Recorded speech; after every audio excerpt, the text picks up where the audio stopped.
제발 팔아만 주십시오. 돈은 얼마가 되었든 상관없습니다. 한국의 기술을 보고 전 세계가 초긴장 상태에 들어갔습니다. 이 사건 이후 세계는 한국을 더 이상 무시하지 못하게 됐습니다. 일본 방위성에서 제발 팔아달라며 백지 수표를 내밀고 애원하게 된 이야기 지금 시작합니다. 이 채널은 대한민국의 이야기입니다. 우리가 잊지 말아야 할 기록. 좋아요와 구독은 함께한다는 약속입니다. 여러분의 좋아요와 구독은 다음 영상 제작에 큰 힘이 됩니다. 그날 하늘에서 아무 소리도 들리지 않았습니다. 그런데 드론이 떨어졌어요. 한 대가 아니라 전부 다요. 저는 그 순간을 지금도 잊을 수가 없습니다. 제 손이 떨리고 있었거든요. 두려움 때문이 아니었어요. 그저 우리가 만든 것이 정말로 작동했다는 걸 확인한 순간이었으니까요. 3년이라는 시간이 수백 번의 실패가 포기하고 싶었던 그 모든 밤들이 이 한순간으로 증명되는 걸 보는 순간이었습니다. 제 이름은 윤태성입니다. 대한민국 국방기술연구기관에서 전자전 분야 책임 연구원으로 일하고 있습니다. 화려한 직함은 아니에요. 사람들이 알아주는 일도 아니고요. 그냥 조용히 필요한 걸 만드는 사람입니다. 신문에 나오는 것도 아니고 누가 알아봐 주는 것도 아닙니다. 그냥 연구소 4층 구석 자리에서 매일 회로도를 보고 계산을 하고 테스트를 반복하는 사람이에요. 그런 제가 그곳에 가게 된 건 사실 제 선택이었습니다. 명령을 받은 게 아니었어요. 누가 강요한 것도 아니었습니다.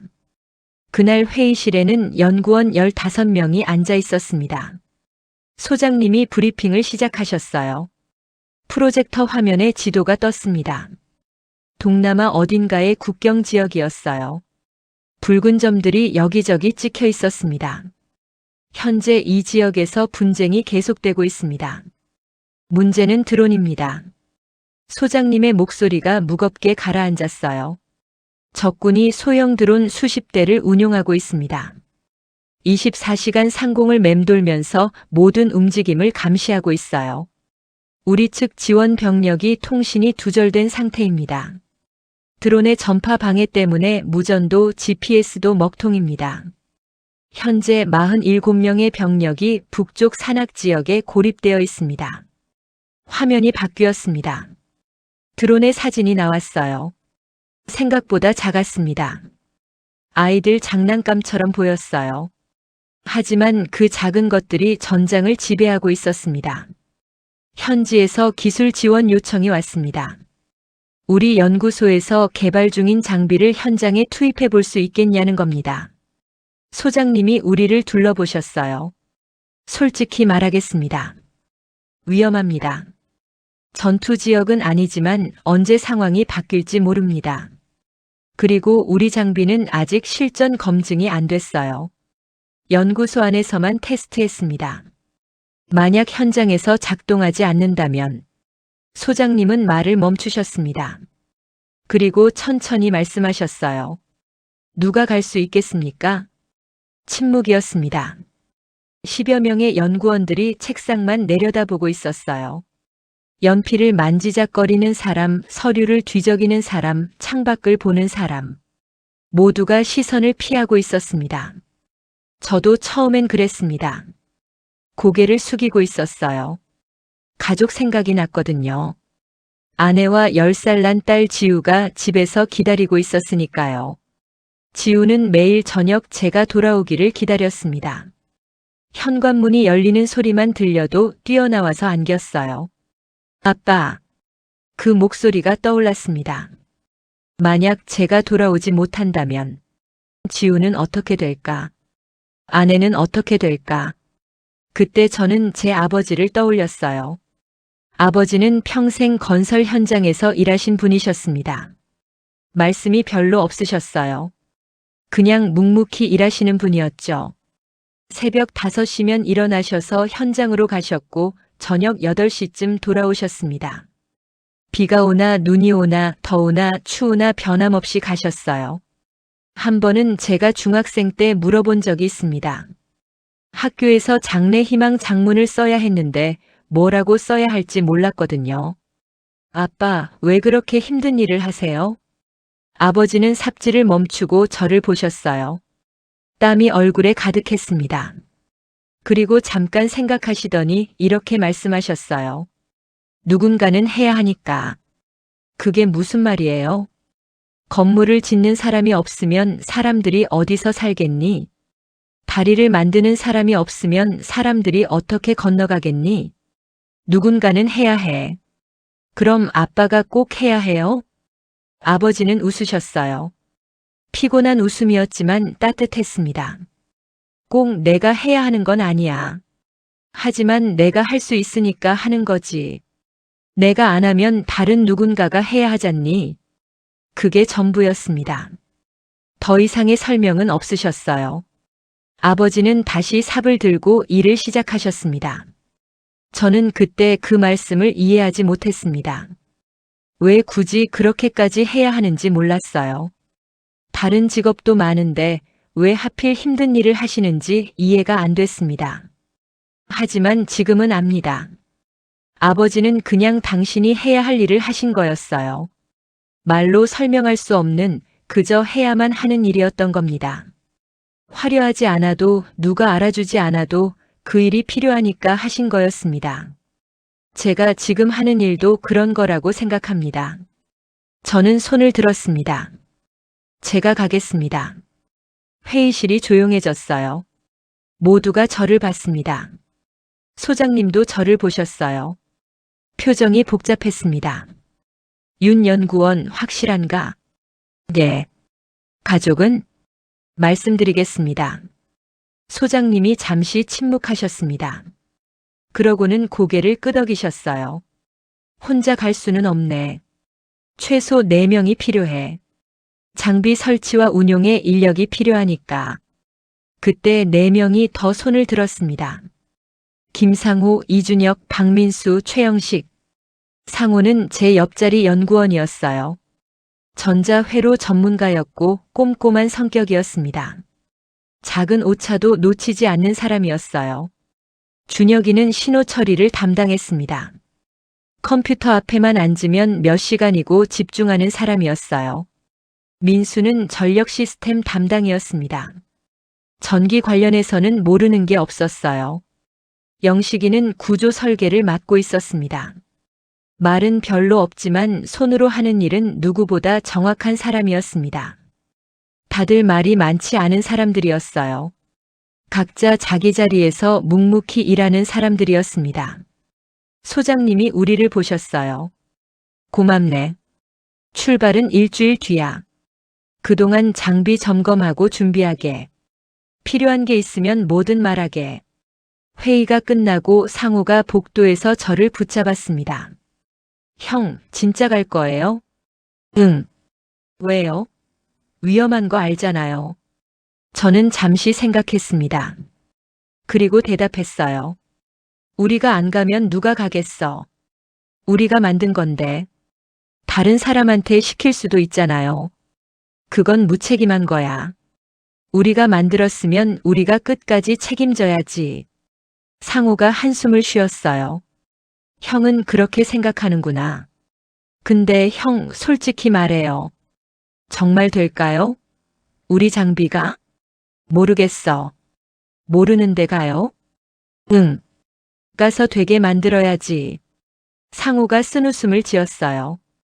형답네요. 알겠어요. 그럼 저도 끝까지 가는 거예요. 그날 저녁 집에 돌아가는 길이 길게 느껴졌습니다. 현관문을 열기가 망설여졌어요. 뭐라고 말해야 할지 고민됐습니다. 문을 열자 지우가 뛰어나왔습니다. 아빠. 아이가 제 다리를 껴안았어요. 저는 아이를 안아 올렸습니다. 가볍고 따뜻했어요. 지우야, 오늘 유치원에서 뭐 했어? 그림 그렸어요. 아빠 그렸어요. 그래? 아빠가 어땠는데? 멋있었어요. 아이가 웃었습니다. 그 웃음을 보니 가슴이 아팠어요. 이 아이를 두고 위험한 곳에 가야 한다는 게 마음에 걸렸습니다. 저녁을 먹고 지우를 재운 후에 아내에게 말했습니다. 여보, 출장을 가야 할 것 같아. 아내가 설거지를 하다가 저를 봤어요. 어디로? 동남아 쪽이야. 일주일 정도. 위험한 곳이야? 저는 거짓말을 하고 싶지 않았습니다. 아내는 제 표정만 봐도 아는 사람이었으니까요. 조금. 아내가 수건으로 손을 닦으며 다가왔습니다. 그리고 제 손을 잡았어요. 왜 가려고 해? 가야 할 것 같아서.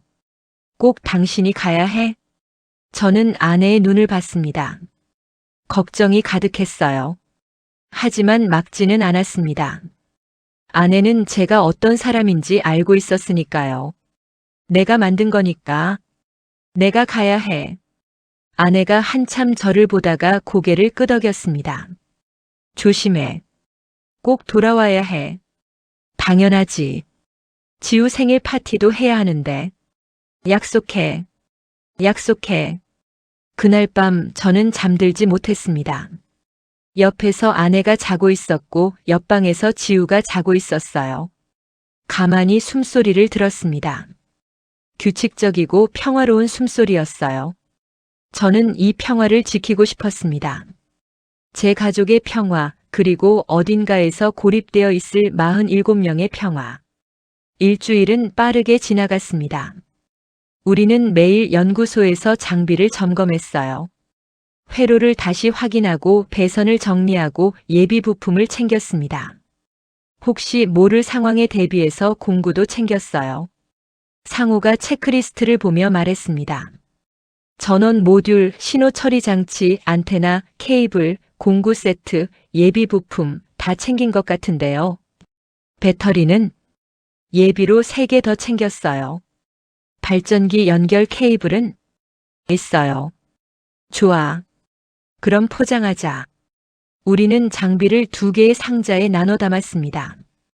겉에서 보면 그냥 낡은 금속 상자 같았어요. 특별해 보이지 않았습니다. 무게는 상당했지만 딱히 위협적으로 보이지도 않았어요. 오히려 고물처럼 보였습니다. 출발 전날 소장님이 우리를 불렀습니다. 여러분, 무리하지 마세요. 안 되면 안 된다고 하고 돌아오세요. 목숨이 더 중요합니다. 걱정 마십시오. 조심하겠습니다.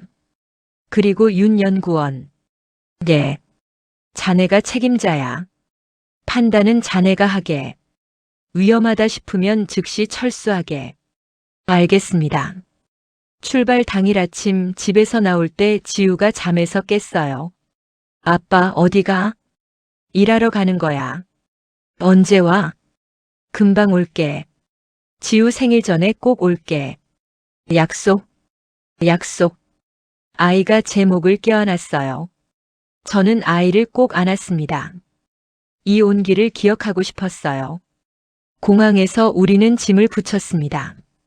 세관 직원이 상자를 보며 물었어요. 이게 뭡니까? 전자측정 장비입니다. 연구용이에요. 거짓말은 아니었어요.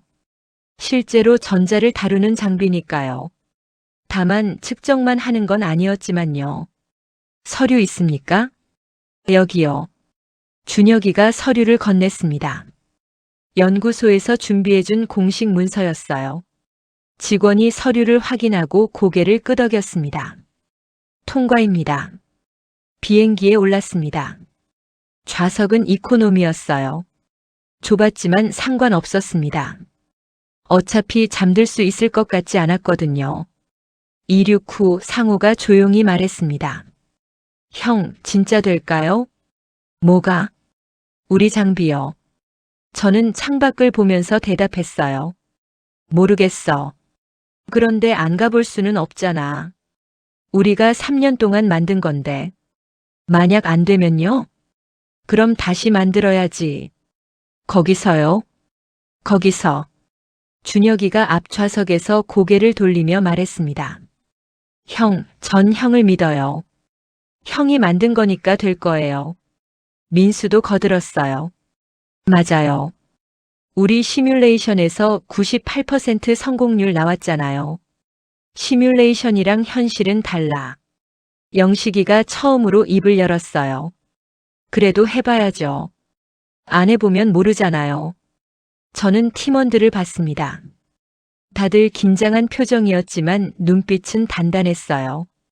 포기하지 않겠다는 눈빛이었습니다. 고맙다. 같이 가줘서. 뭐요?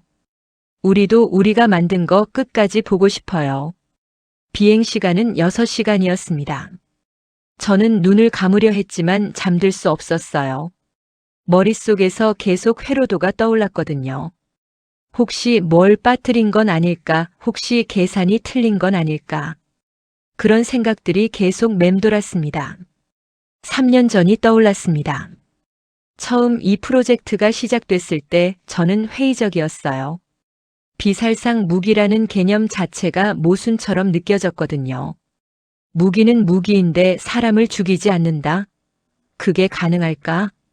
하지만 소장님은 확신에 차 있었습니다. 윤 연구원, 전쟁이 바뀌고 있네. 이제는 드론이 전장을 지배하는 시대야. 그리고 드론을 무력화할 수 있다면 사람을 죽이지 않고도 전투를 끝낼 수 있어. 자네가 만들어 보게. 어떻게요? 전자기 펄스야. EMP. 핵폭발 없이 만들 수 있는 지향성 펄스. 범위와 출력을 제어할 수 있는 장치. 그게 가능할까요? 모르지. 그래서 연구하는 거야. 저는 그날부터 시작했습니다. 논문을 찾아보고 계산을 하고 설계를 했어요. 처음 6개월은 이론만 공부했습니다. 전자기 펄스의 원리, 파장, 주파수, 출력.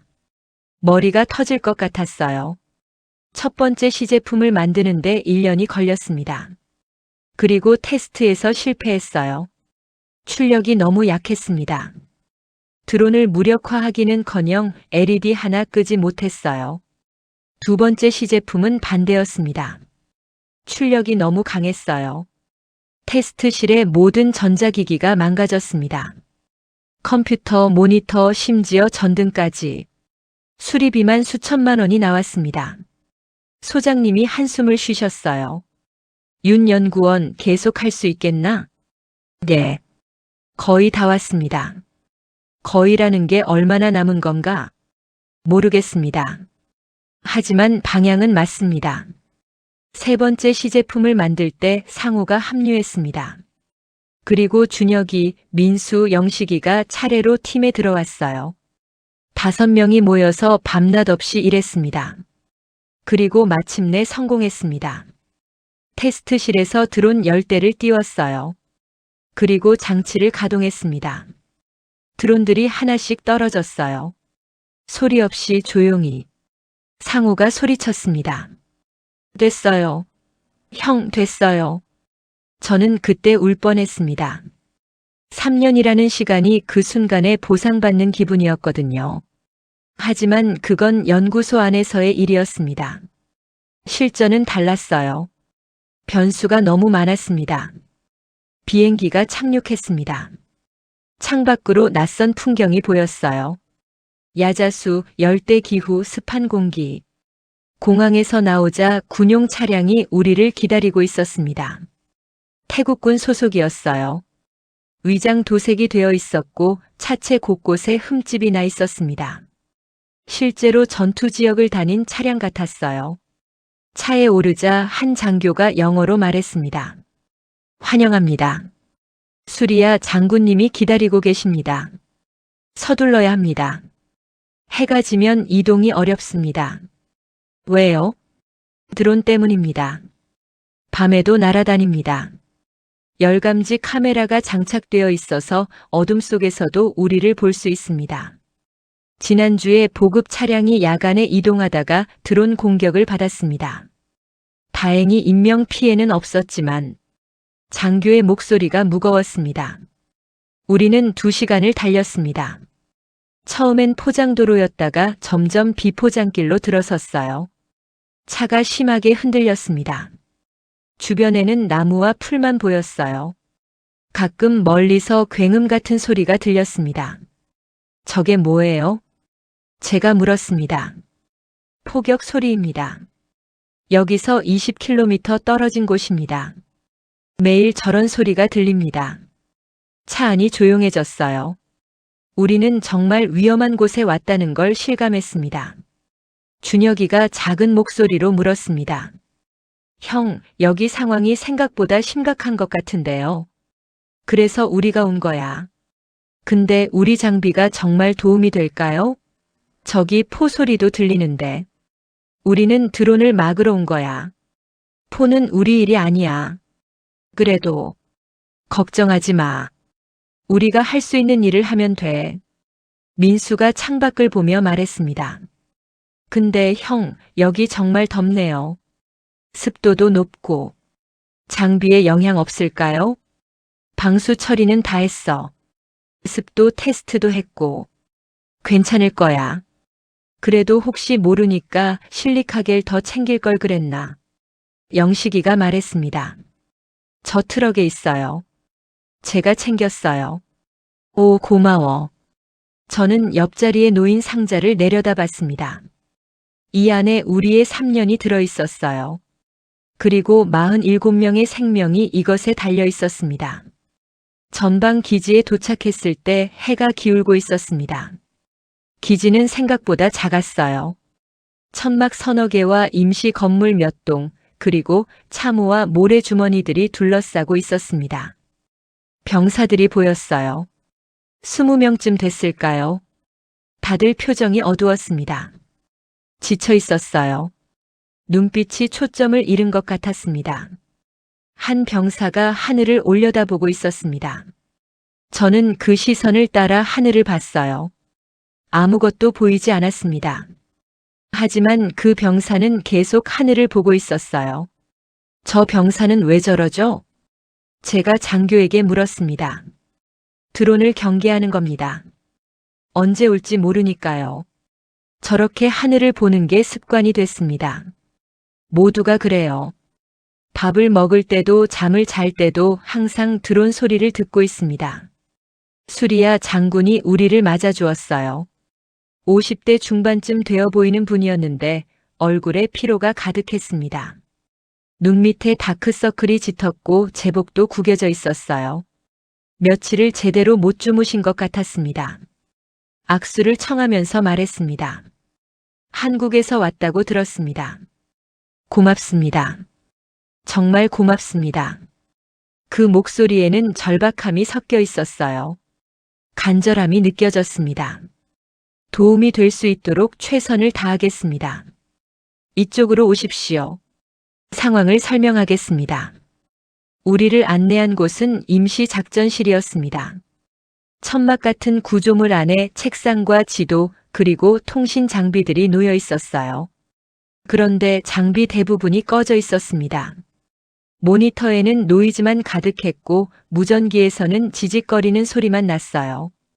지난 사흘 동안 우리는 10번 넘게 통신이 끊겼습니다. 수리야 장군이 지도를 가리키며 말했어요. 드론이 계속 우리 상공을 맴돕니다.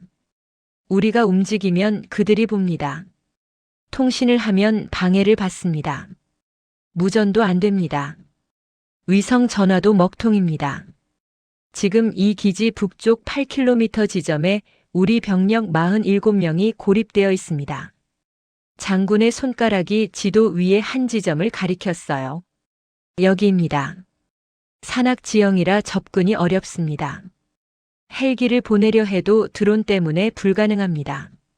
지상으로 보급을 하려 해도 드론이 경로를 파악하고 공격합니다. 그들에게 남은 식량은 이틀치밖에 없습니다. 물도 부족합니다. 저는 고개를 끄덕였습니다. 드론은 어떤 종류입니까? 소형입니다. 크기는 이만합니다. 장군이 손으로 크기를 표시했어요. 대략 50cm 정도였습니다. 정찰용이고 일부는 소형 폭발물을 장착하고 있습니다.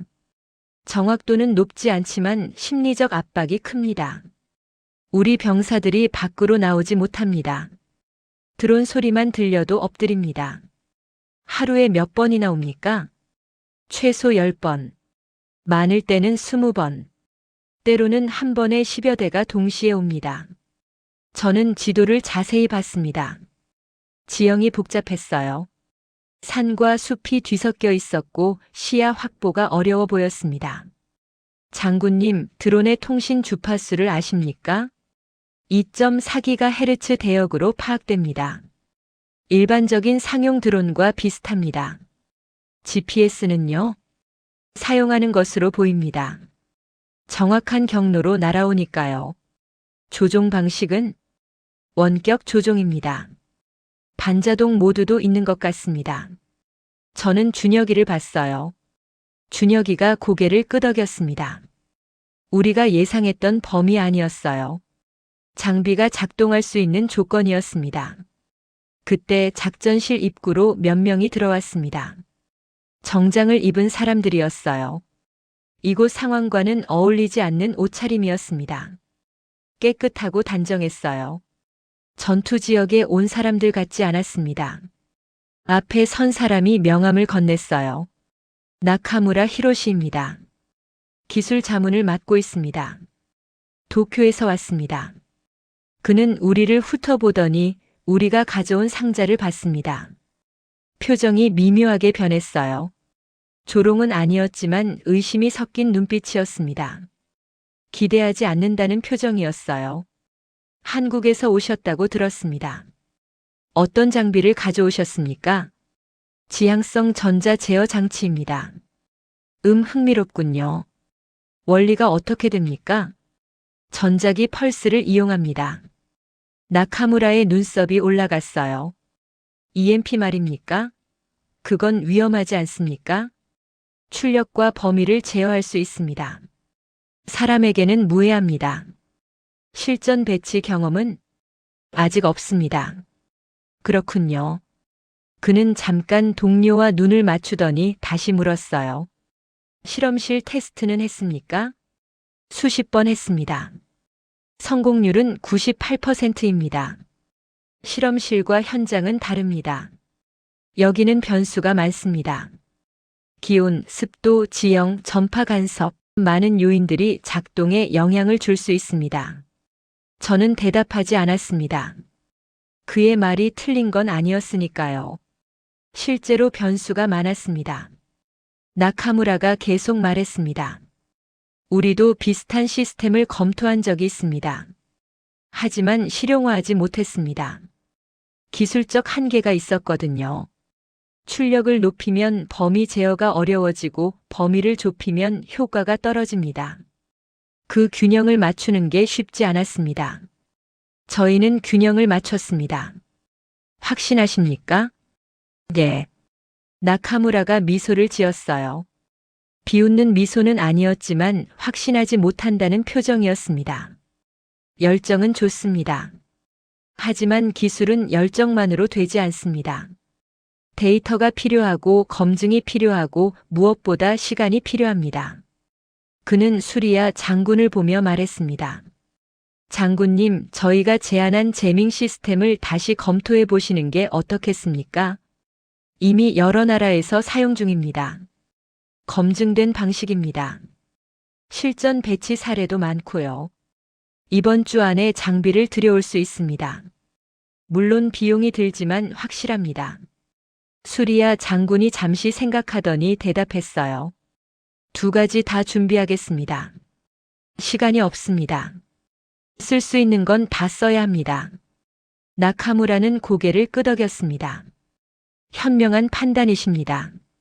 그는 다시 우리를 봤어요. 성공하길 바랍니다. 진심으로. 그의 말에는 진심이 섞여 있지 않았습니다. 그냥 형식적인 말이었어요. 나카무라와 동료들이 나갔습니다. 나가면서 서로 일본어로 뭔가 얘기하는 게 들렸어요. 무슨 말인지는 정확히 모르겠지만 우리를 믿지 않는다는 건 느낌으로 알 수 있었습니다. 작전실에 다시 정적이 흘렀습니다. 수리야 장군이 저를 봤어요. 언제 준비할 수 있습니까? 내일 새벽까지 설치하겠습니다. 그리고 테스트가 필요합니다. 시간이 없습니다. 북쪽 병력이 위험합니다. 빨리 해주십시오. 최대한 서두르겠습니다. 장군이 고개를 끄덕였습니다. 그리고 한 병사를 불러 우리를 안내하게 했어요. 우리가 배정받은 곳은 작은 천막이었습니다. 4명이 겨우 들어갈 만한 크기였어요. 바닥에는 매트가 깔려 있었고 구석에 랜턴이 놓여 있었습니다. 여기서 작업하겠습니다.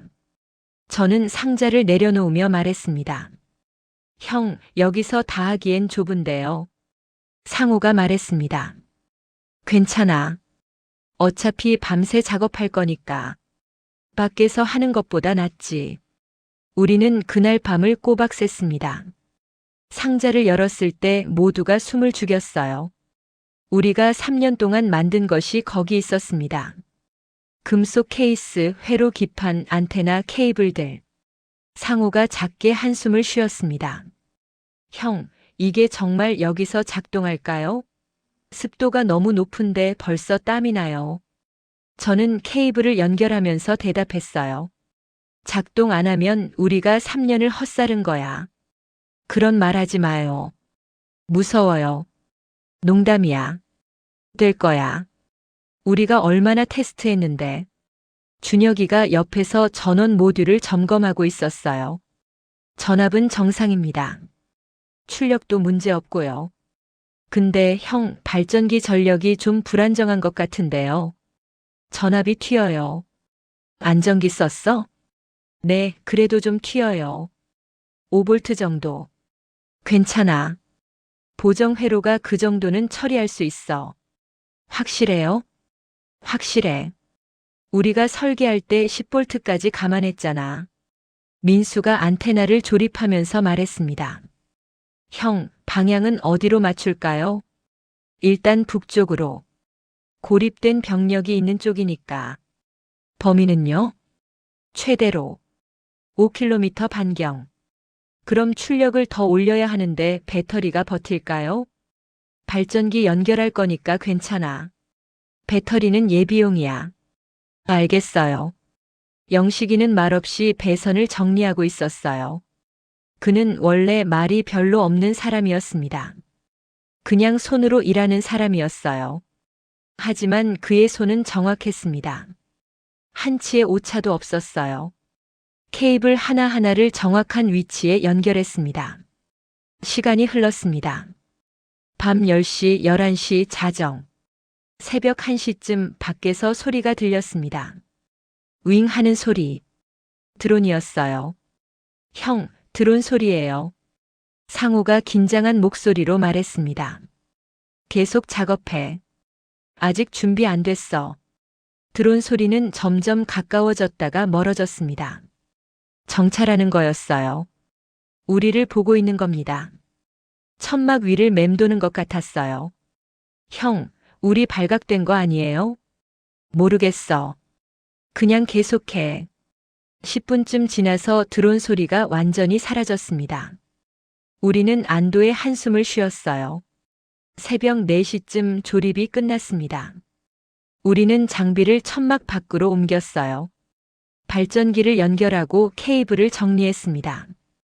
겉에서 보면 정말 평범한 금속 상자와 안테나였어요. 위협적이지도 화려하지도 않았습니다. 그냥 우리가 만든 것이었습니다. 상호가 전원을 켰습니다. 모니터에 불이 들어왔어요. 시스템 부팅 중이라는 메시지가 떴습니다. 부팅 완료. 시스템 정상. 준혁이가 말했습니다. 신호 처리 장치 정상. 주파수 스캔 가능. 민수가 말했습니다. 전력 공급 안정. 출력 조절 가능. 영식이가 말했습니다.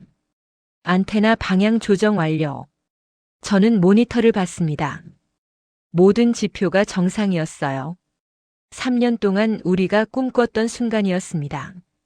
동이 트기 시작했습니다. 하늘이 조금씩 밝아졌어요. 새들이 울기 시작했고 기지가 깨어났습니다. 수리야 장군이 나왔어요. 그리고 그의 참모들, 그리고 나카무라와 일본 고문단도 따라 나왔습니다. 준비됐습니까? 네.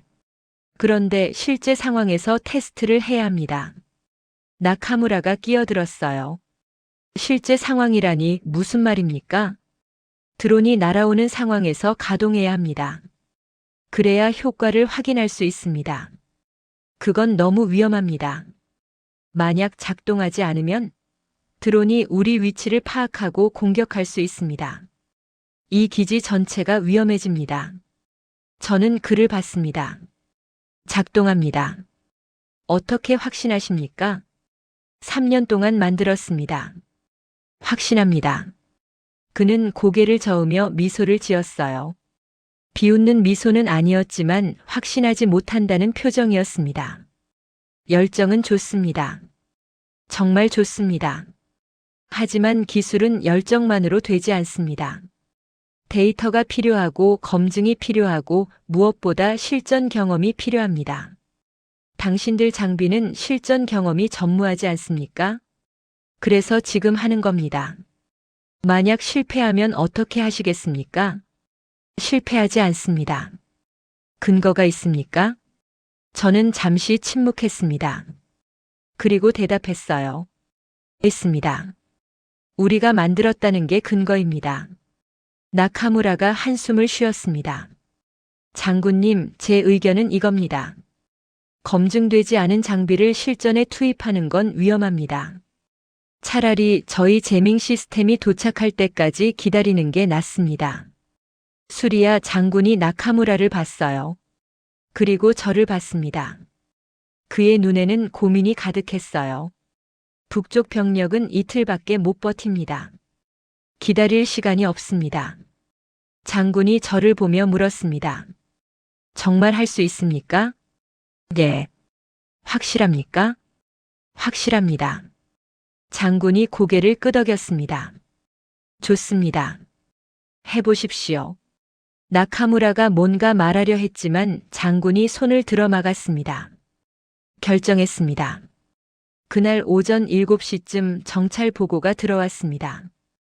드론 5대 북쪽에서 접근 중입니다. 거리 10km. 수리야 장군이 저를 봤어요. 지금입니까? 저는 고개를 끄덕였습니다. 지금입니다. 우리는 장비가 있는 곳으로 뛰어갔어요. 상호가 전원을 확인했고 준혁이가 주파수 스캔을 시작했습니다. 민수가 출력을 최대로 올렸고 영식이가 안테나 방향을 북쪽으로 조정했어요. 저는 모니터를 봤습니다. 화면에 5개의 신호가 나타났어요. 점점 가까워지고 있었습니다. 주변 사람들이 모두 하늘을 올려다봤습니다. 병사들이 총을 들었어요. 하지만 쏘지 않았습니다. 명령이 없었으니까요. 그리고 어차피 맞출 수 없다는 걸 알고 있었으니까요. 소리가 들렸어요. 윙 하는 소리. 드론이었습니다. 한 대가 아니었어요. 5대가 편대를 이루며 날아오고 있었습니다. 빠르게 낮게 날고 있었어요. 나카무라가 옆에서 중얼거렸습니다. 저 속도로는 제밍도 어려울 텐데 이 장비가 과연. 저는 듣지 않았습니다. 집중하고 있었어요. 손이 떨렸어요. 긴장 때문이 아니었습니다. 3년이라는 시간이 이 순간으로 모이고 있었거든요. 우리가 밤을 새우며 설계했던 회로들, 수백 번 실패했던 실험들, 포기하고 싶었던 순간들, 다시 시작했던 아침들이 전부 지금 이 상자 안에 들어 있었습니다. 형, 거리 2km입니다. 상호의 목소리였어요. 출력 준비됐습니다. 최대치로 설정했어요. 준혁이 말했습니다. 주파수 확인됐습니다. 2.4GHz. 예상대로입니다. 저는 스위치에 손을 올렸습니다. 차가운 금속 촉감이 느껴졌어요. 드론들이 점점 가까워졌어요. 이제 육안으로도 선명하게 보였습니다. 검은색 기체, 4개의 날개, 그리고 아래에 장착된 것들. 카메라인지 폭발물인지 정확히 알 수 없었어요. 수리야 장군이 숨을 죽였습니다. 병사들이 긴장한 표정으로 하늘을 봤어요. 어떤 병사는 손을 떨고 있었습니다. 1km. 상호가 말했습니다.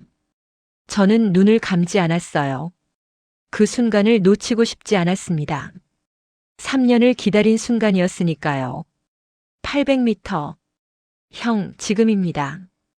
저는 숨을 깊이 들이마셨습니다. 그리고 스위치를 눌렀습니다. 아무 소리도 나지 않았어요. 폭발도 없었고 섬광도 없었습니다. 그냥 조용했습니다. 모두가 하늘을 올려다보고 있었어요. 드론들은 여전히 날고 있었습니다. 검은 기체가 햇빛을 받아 반짝이며 우리를 향해 다가오고 있었어요. 5초가 지났습니다. 10초가 지났습니다. 나카무라가 고개를 저었습니다. 작게, 거의 보이지 않을 정도로. 하지만 저는 봤어요. 그 표정도 봤습니다. 역시 안 되는구나 하는 표정이었어요. 솔직히 말씀드리면 그 순간엔 저도 결과를 기다리고 있었습니다. 연구소에서는 즉시 효과가 나타났었거든요. 스위치를 누르면 바로 드론이 떨어졌어요. 그런데 여기서는 달랐습니다. 시간이 걸리고 있었어요. 혹시 실패한 건 아닐까? 혹시 뭔가 잘못된 건 아닐까? 그런 생각이 스쳤습니다. 그때였습니다. 첫 번째 드론의 움직임이 이상해졌어요. 살짝 기울었습니다. 처음엔 바람 때문인가 싶었어요. 하지만 아니었습니다. 기울기가 점점 심해졌어요. 그리고 떨어졌습니다. 소리 없이 그냥 하늘에서 땅으로 마치 실이 끊긴 연처럼. 두 번째 드론이 흔들렸습니다. 좌우로 비틀거리더니 역시 떨어졌어요. 세 번째, 네 번째, 다섯 번째. 전부 다 떨어졌습니다. 하늘에서 땅으로. 조용히. 아무 소리도 없이. 저는 그 순간을 지금도 선명하게 기억합니다. 주변이 고요했어요. 아무도 말하지 않았습니다. 병사들이 서로를 쳐다봤어요. 믿을 수 없다는 표정이었습니다. 방금 무슨 일이 일어난 건지 이해하지 못하는 표정이었어요. 수리야 장군이 입을 벌리고 있었습니다. 그의 참모들도 마찬가지였어요. 모두가 얼어붙어 있었습니다. 나카무라는 완전히 얼어붙어 있었습니다. 동료들과 눈을 마주쳤지만 아무 말도 하지 않았어요. 상호가 제 어깨를 잡았습니다. 손에 힘이 들어가 있었어요. 형. 됐어요. 진짜 됐어요. 저는 고개를 끄덕였습니다. 말이 나오지 않았어요. 3년이라는 시간이 수백 번의 실패가 포기하고 싶었던 순간들이 전부 이 한 장면으로 증명되고 있었습니다. 준혁이가 모니터를 확인하며 말했습니다. 신호 전부 소실됐습니다. 5대 모두 완전히 무력화됐어요. 통신 끊김, GPS 끊김, 모든 전자 시스템이 정지했습니다. 민수가 출력 수치를 보며 말했어요. 전력 소비는 예상치의 92%입니다. 효율이 연구소보다 더 좋아요. 영식이는 그냥 고개를 숙이고 있었습니다. 어깨가 떨리고 있었어요. 울고 있는 건지 웃고 있는 건지 알 수 없었습니다. 수리야 장군이 천천히 다가왔습니다. 그리고 제 앞에 섰어요. 잠시 저를 보더니 경례를 했습니다. 말없이. 그냥 경례만. 저는 당황했습니다. 군인도 아닌 제게 경례를 하는 게 어색했어요. 하지만 그 경례의 의미는 알 수 있었습니다. 존중이었습니다. 장군이 천천히 손을 내렸습니다. 그리고 조용히 말했어요. 고맙습니다. 당신들이 우리를 살렸습니다. 저는 대답했습니다. 아직 시작입니다. 더 많은 드론이 올 겁니다. 계속 막아야 합니다. 막을 수 있습니까? 저는 우리 장비를 봤어요. 그리고 우리 팀원들을 봤습니다. 막을 수 있습니다. 그날 오후 드론 15대가 더 왔습니다. 전부 떨어졌어요. 그 다음 날 23대가 왔습니다. 이번엔 더 높이 날았어요. 고도를 올려서 우리 장비 범위 밖에서 정찰하려는 것 같았습니다. 준혁이가 안테나 각도를 조정했습니다. 그리고 출력을 약간 높였어요. 역시 전부 떨어졌습니다. 사흘째 되는 날 적들은 드론을 보내지 않았습니다. 하늘이 조용했어요. 처음으로 병사들이 긴장을 풀고 밖을 걸어 다녔습니다. 수리아 장군이 북쪽 고립 지역으로 구조대를 보낼 수 있었어요. 헬기 2대가 출발했습니다. 우리 장비가 상공을 보호하는 동안 안전하게 다녀올 수 있었어요. 47명 전원이 무사히 돌아왔습니다. 그날 저녁 작전실에서 간단한 회의가 있었습니다. 수리아 장군과 그의 참모들, 그리고 나카무라와 일본 고문단이 참석했어요. 장군이 지도를 펼치며 말했습니다. 당신들 장비 덕분에 상황이 완전히 바뀌었습니다. 드론 공격이 멈췄고 통신이 복구됐습니다. 고립된 병력도 구출했습니다. 이제 우리가 주도권을 잡았습니다. 나카무라가 저를 봤어요. 표정이 복잡했습니다. 당황, 놀라움, 그리고 계산. 뭔가를 계산하고 있는 눈빛이었어요. 윤 연구원님. 그가 조심스럽게 말했습니다. 말씀드릴 게 있습니다. 잠시 자리를 옮길 수 있을까요? 저는 고개를 끄덕였습니다. 우리는 작전실 밖으로 나갔어요. 해가 지고 있었습니다. 하늘이 붉게 물들어 있었어요. 나카무라가 먼저 입을 열었습니다. 솔직히 말씀드리겠습니다. 저는 당신들 장비가 작동할 거라고 생각하지 않았습니다. 알고 있습니다. 하지만 틀렸습니다. 제가 완전히 틀렸어요. 당신들이 만든 건 놀라운 기술입니다. 저는 대답하지 않았습니다. 그냥 듣고 있었어요. 나카무라가 계속 말했습니다. 이 기술이 상용화된다면 시장은 엄청날 겁니다. 전 세계 모든 군대가 원할 겁니다. 드론을 무력화할 수 있는 비살상 무기. 이건 혁명입니다. 그럴지도 모르겠네요. 저희 회사가 협력할 수 있을까요? 저는 그를 봤습니다. 무슨 말씀이신지 모르겠는데요. 기술 제휴입니다. 우리가 생산과 유통을 맡고 당신들은 기술을 제공하는 겁니다. 조건은 맞추겠습니다. 가격은 문제가 아닙니다. 저는 잠시 침묵했습니다. 석양을 봤어요. 붉은 하늘이 점점 어두워지고 있었습니다. 죄송하지만 그건 제가 결정할 문제가 아닙니다. 그럼 누가 결정합니까? 연구소장님입니까? 정부입니까? 모르겠습니다.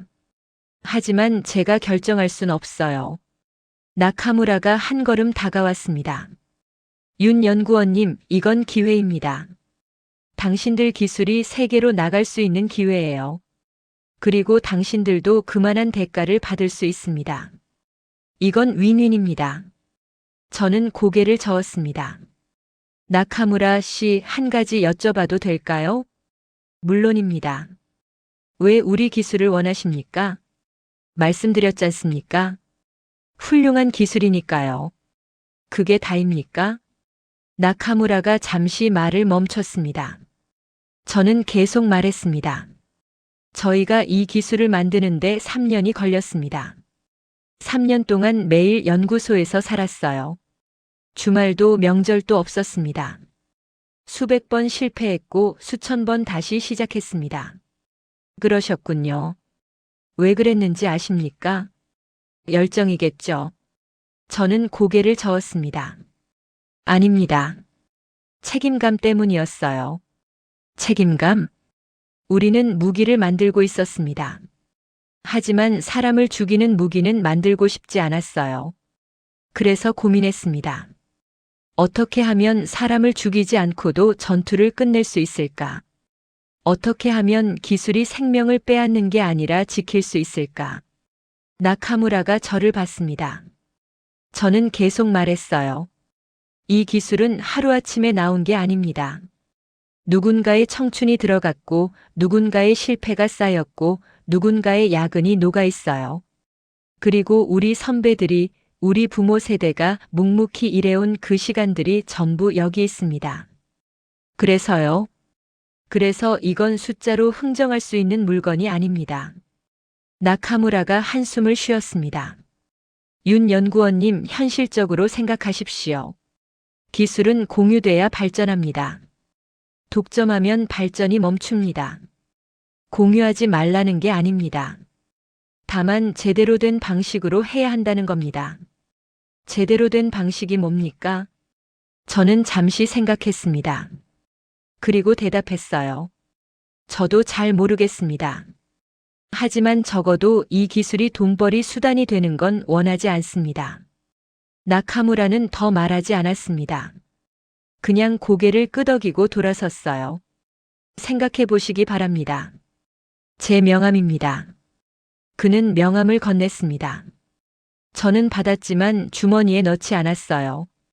그냥 손에 들고 있었습니다. 나카무라가 떠난 후 상호가 다가왔습니다. 형 들었어요. 거절한 거예요? 응. 왜요? 좋은 기회 아니에요? 좋은 기회일 수도 있지. 하지만 옳은 선택은 아니야. 그 차이가 뭔데요? 저는 하늘을 봤습니다. 별이 보이기 시작했어요. 좋은 기회는 우리한테 이득이 되는 거야. 하지만 옳은 선택은 모두에게 이득이 되는 거지. 형 혼자 결정할 순 없잖아요. 그래. 그래서 거절한 거야. 내가 결정할 문제가 아니니까. 일주일 뒤 우리는 한국으로 돌아왔습니다. 공항에 마중 나온 사람은 아무도 없었어요. 당연한 일이었습니다. 우리가 한 일은 공개할 수 있는 게 아니었으니까요. 하지만 연구소로 돌아가는 길에 소장님한테서 전화가 왔습니다. 윤 연구원 수고했네. 잘했어. 감사합니다.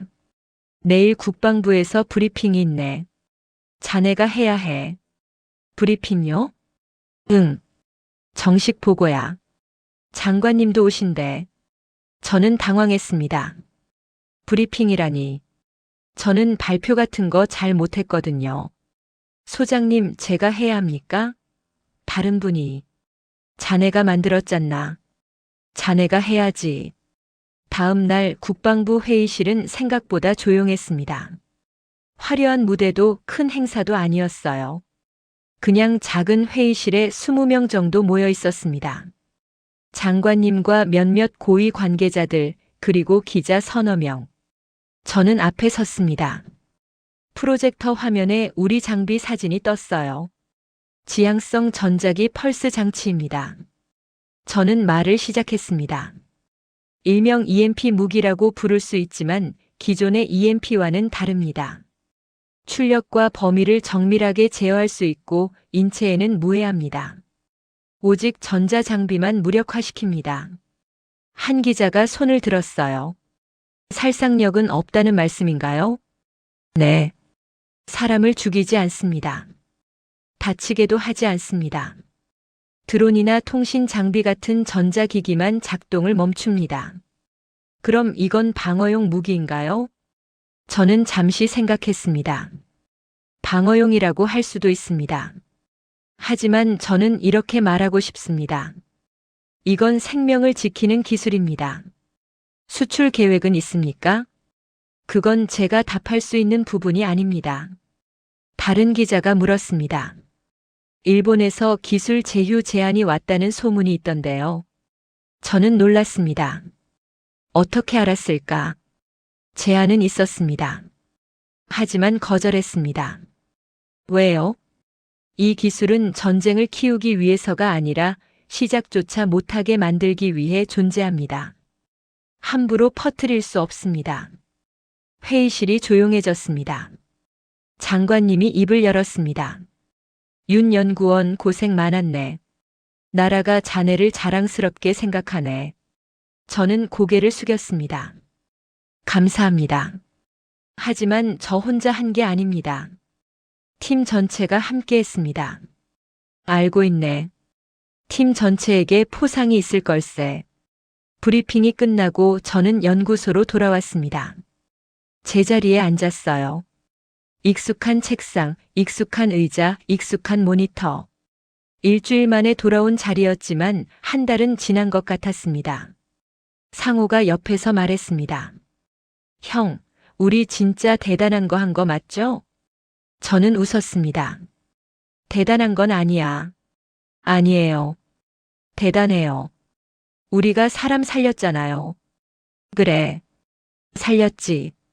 형은 왜 그렇게 겸손해요? 저는 창밖을 봤습니다. 서울 하늘이 보였어요. 맑았습니다. 겸손한 게 아니야. 그냥 이게 우리 일이니까. 그날 저녁 집에 돌아갔습니다. 지우가 뛰어나왔어요. 아빠, 아이를 안아 올렸습니다. 여전히 가볍고 따뜻했어요. 지우야, 보고 싶었어. 나도. 아빠 어디 갔었어? 일하러 갔었지. 무슨 일? 저는 아이를 보며 생각했습니다.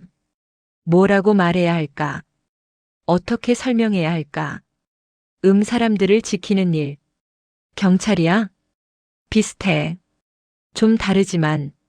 멋있어. 아이가 웃었습니다. 그 웃음을 보니 모든 게 보상받는 기분이었어요. 밤에 지우를 재우고 혼자 거실에 앉아 있었습니다. 아내가 차를 가져왔어요. 힘들었어? 응. 조금. 다쳤어? 아니. 괜찮아. 잘했어. 당신 자랑스러워. 저는 아내의 손을 잡았습니다. 고마워. 이해해줘서. 혼자 있을 때 저는 지난 3년을 떠올렸습니다. 처음 프로젝트를 시작했을 때가 생각났어요. 아무것도 없었습니다. 그냥 아이디어 하나뿐이었어요. 비살상 무기를 만들자. 사람을 죽이지 않는 무기를 만들자. 처음엔 불가능해 보였습니다. 모순처럼 느껴졌어요. 무기는 무기인데 죽이지 않는다? 그게 가능할까? 하지만 우리는 해냈습니다. 수백 번 실패했지만 포기하지 않았어요. 밤을 새웠고 주말을 반납했고 가족 시간을 희생했습니다. 왜 그랬을까요? 돈 때문은 아니었습니다. 연구원 월급은 많지 않았으니까요. 명예 때문도 아니었어요. 아무도 모르는 일이었으니까요. 그냥 해야 할 것 같았습니다. 아버지 생각이 났습니다. 누군가는 해야 하니까. 그 말씀이 이제야 이해가 됐어요. 우리는 선택할 수 있었습니다.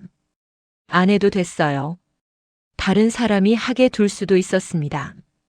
하지만 우리가 할 수 있었으니까 했습니다. 그게 전부였습니다. 다음 날 연구소에 출근했습니다.